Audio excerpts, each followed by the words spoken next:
Antara paparan menarik hari ini, pemuda UMNO mahu hantar pemimpin PKR perang di Gaza. Lagi ahli Parlimen bersatu sokong Anwar. Pemuda gesa ahli amanah tolak kempen berlebihan. DAP mahu buang menteri ganti yang baru dalam rombakan kabinet.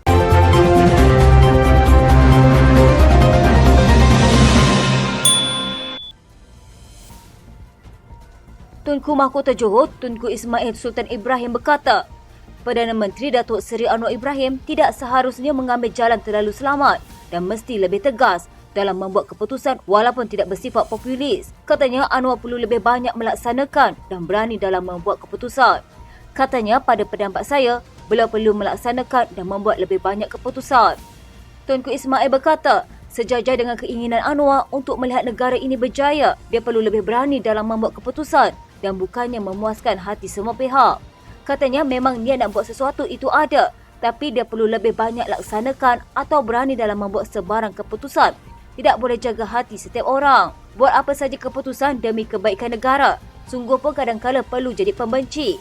Mungkin dia ambil jalan terlalu selamat. Pada masa sama, Tunku Ismail berpandangan Anwar akan mendapat kesukaran sepanjang pemerintahan Sultan Johor, Sultan Ibrahim Iskandar yang bakal ditabalkan sebagai Yang di-Pertuan Agong tahun depan. Katanya ke bawah duri yang menjadi agung yang bukan main-main, memahami tetapi tegas. Apabila bercakap mengenai kepentingan negara, ke bawah duri sangat tegas. Baginda berkata Sultan Ibrahim adalah seorang sultan yang hands-on khususnya apabila ia membabitkan kepentingan rakyatnya. Tunku Ismail juga senada dengan Khairi bahawa kerajaan sudah mengumumkan pelbagai pelan tindakan pembangunan dan tumpuan kini beralih kepada sama ada ia boleh dilaksanakan. Katanya kami institusi diraja terletak atas daripada politik, tetapi anda mesti faham ahli politik berkhidmat untuk rakyat. Apabila anda melihat perkara tertentu tidak berlaku dan rakyat tidak mendapat manfaat itu, kami juga ada hak bersuara atau mengingatkan atau memberi pandangan. Setidak kisah anda datang daripada parti politik mana, asalkan anda boleh berkhidmat kepada rakyat dan boleh menyelesaikan tugas. Pelbagai pihak tampil mengecam kenyataan Wakil Rakyat Pakatan Harapan yang menggesa supaya pelaksanaan program Minggu Solidariti Palestin di sekolah dikaji semula. Giliran Pemuda UMNO menyatakan sokongan penuh Kementerian Pendidikan Malaysia untuk menganjurkan program Minggu Solidariti Palestin di sekolah.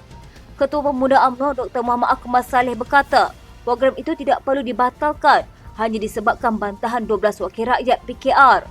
Selain mencadangkan kepada Perdana Menteri Datuk Seri Anwar Ibrahim supaya menghantar 12 wakil rakyat parti itu menyertai misi kemanusiaan di Palestin. Katanya ini bukan soal unsur keganasan dan elemen dendam seperti dinyatakan oleh 12 wakil rakyat ini. Ia banyak berkait soal bagaimana kita boleh tingkatkan kesedaran secara terpimpin terhadap konflik Palestin-Israel. KPM wajar terus laksanakan.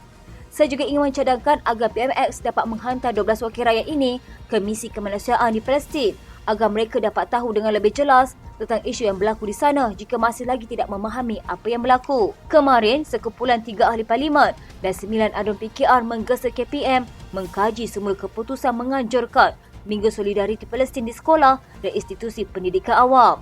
Dalam satu kenyataan bersama, kumpulan itu berkata, program berkenaan perlu dikaji semula supaya sekolah dan institusi awam bebas daripada unsur kebencian dan keganasan. DAP pula menyatakan terkilan dengan penganjuran program di sebuah sekolah rendah yang mengandungi unsur-unsur keganasan dan ekstremis itu dengan penggunaan senjata mainan.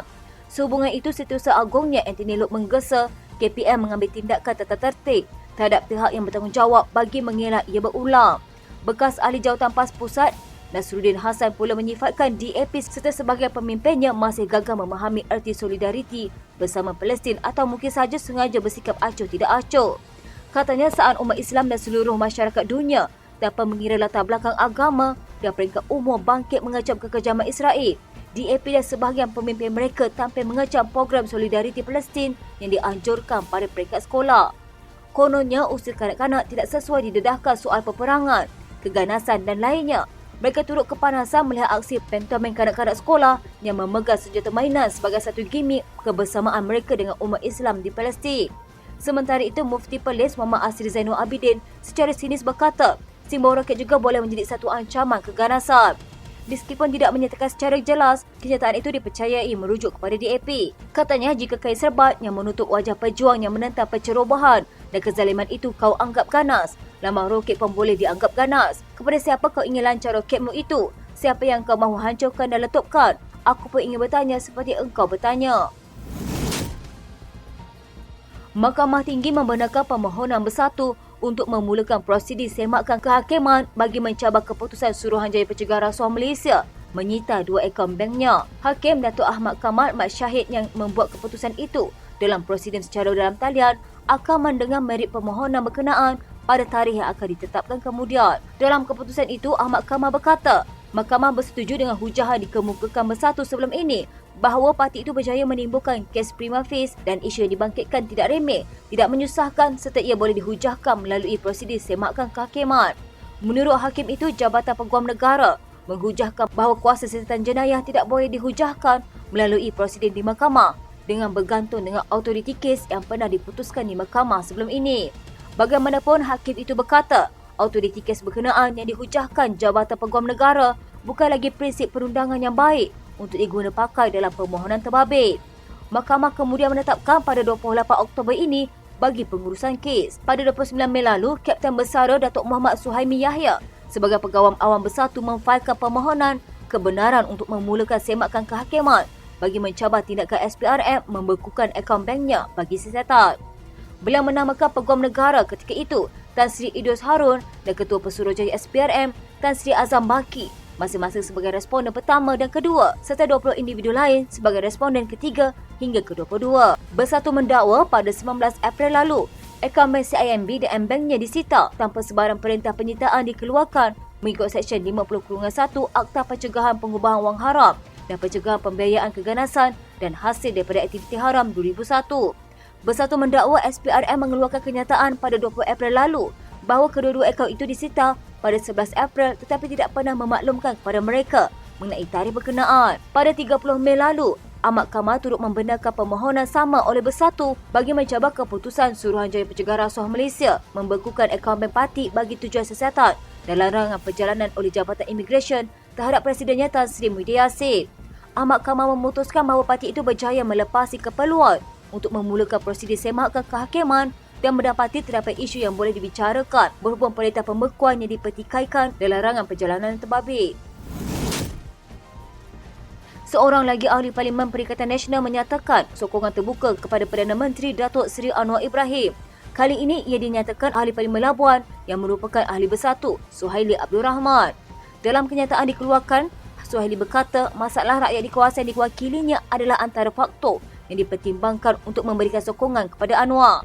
Pada masa sama, anggota Majlis Pimpinan Tertinggi Bersatu itu berkata dia tetap taat dan setia kepada parti selain kekal menjadi ahli parti berkenaan. Katanya setelah mempertimbangkan secara terperinci akan rintihan rakyat Labuan yang berdepan dengan kos sara hidup yang tinggi, masalah bekalan air dan elektrik sejak hampir 15 tahun lamanya, namun tindakan yang diambil umpama melepaskan batuk di tangga sahaja. Maka mengambil kira permasalahan di atas, saya sebagai ahli Parlimen Labuan dengan ini mengisytiharkan memberi sokongan kepada kepimpinan Datuk Seri Anwar Ibrahim, Perdana Menteri ke-10 bermula dari tarikh kenyataan media ini dikeluarkan. Suhaili turut menyatakan sokongan kepada kepimpinan Ketua Menteri Sabah, Haji Jino. Pada 12 Oktober lalu, ahli Parlimen Kuala Kangsar, Iskandar Zulkarnain Abdul Khalid adalah ahli Parlimen PN pertama menyatakan sokongan kepada Anwar. Katanya keputusan itu dibuat setelah meneliti rintihan berterusan pengundi dan menitik beratkan keperluan mendesak untuk menangani masalah krisis kenaikan kos sara hidup yang melanda kawasannya. Katanya, saya percaya ekonomi negara perlu ditingkatkan demi kemakmuran negara dan kesejahteraan rakyat.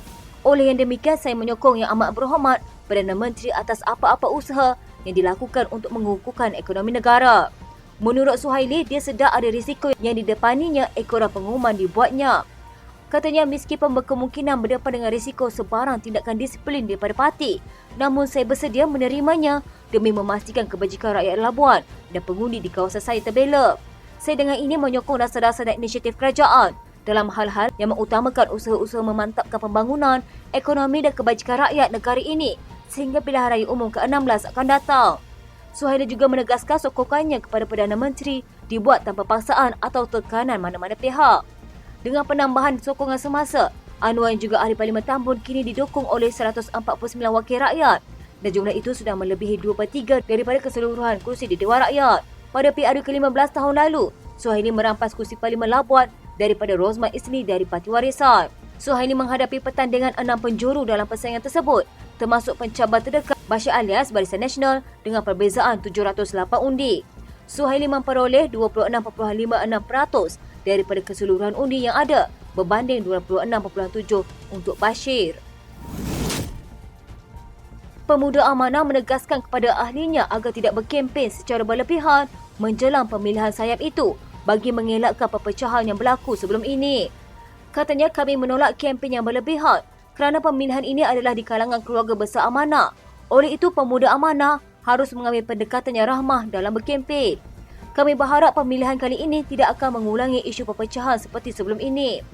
Walaupun tidak merujuk mana-mana pihak, kenyataan itu dikeluarkan 2 hari selepas Timbalan Ketua Pemuda Amanah, Razak Rizwan mengkritik pucuk pimpinan yang didakwa gagal, terutama dalam menyaingi pemuda PN. Menggesa akal umbi membuat perubahan radikal, Razak berkata kepimpinan sekarang perlu berjiwa besar dan berani mengambil tanggungjawab atas kelemahan sekarang, bukannya menyatakan minat untuk mempertahankan jawatan. Dia juga menyifatkan keinginan pemuda Amanah untuk mengelak persaingan dalam parti adalah sikap mundur sehingga menutup ruang kepada pembaharuan. Mengulas lanjut, Hazmi menyangka dakwaan sayap itu mengelak persaingan. Sebaliknya menegaskan perlembagaan parti telah menetapkan jawatan Ketua Pemuda tidak dipertandingkan secara terbuka. Katanya, saya ingin menjelaskan bahawa dalam pemilihan Pemuda Amanah, tiada pertandingan bagi jawatan Ketua Pemuda diadakan. Jawatan itu hanya akan dipilih dari kalangan 27 jawatan kuasa yang bertanding di peringkat nasional dan menang. Namun, Pemuda Amanah tidak pernah menghalang mana-mana AJK untuk bertanding sama ada di peringkat cawangan, kawasan, negeri maupun nasional. Setiausaha Agung DAP Anthony Loke memberi peringatan kepada wakil rakyat parti itu bahawa mereka akan digantikan dengan barisan pelapis sekiranya tidak mencapai indeks prestasi utama KPI yang diharapkan parti.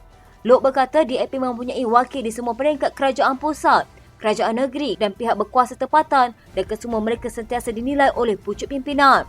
Katanya, kita kena ingat bahawa pada hari ini, apabila kita diberi mandat yang begitu besar, harapan daripada rakyat juga sangat besar.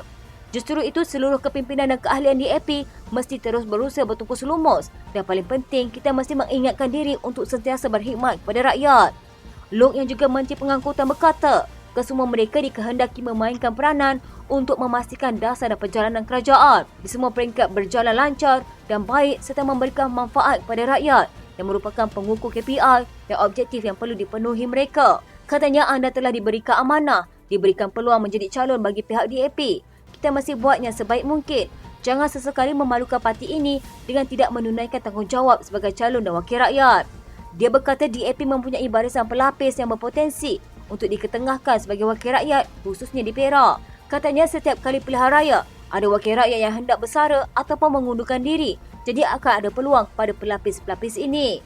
Sekian berita terkini di TV pada hari ini. Jangan lupa follow Facebook dan YouTube Deadline TV. Dapatkan info terkini di Facebook serta YouTube di TV.